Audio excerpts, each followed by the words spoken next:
అండి సింపుల్‌గా bread omelette ఎలా చేసుకోవాలో చూసేద్దామా? పిల్లలు స్కూల్ నుంచి రాగానే ఇలా చేసి ఇవ్వండి.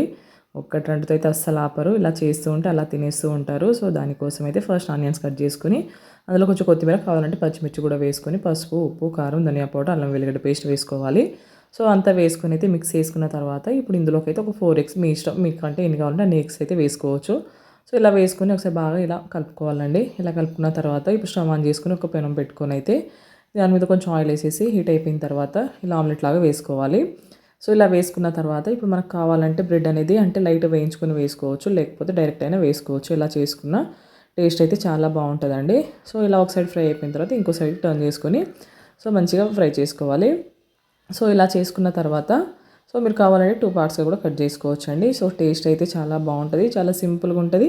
ఆనియన్స్ వేసుకోవడం వల్ల మనకు ఫ్లేవర్ గాని, టేస్ట్ గాని చాలా బావుంటది. కాబట్టి కంపల్సరీ ట్రై చేయండి. వీడియో నచ్చితే లైక్ చేయండి, షేర్ చేయండి, సబ్స్క్రైబ్ చేసుకోండి. థాంక్స్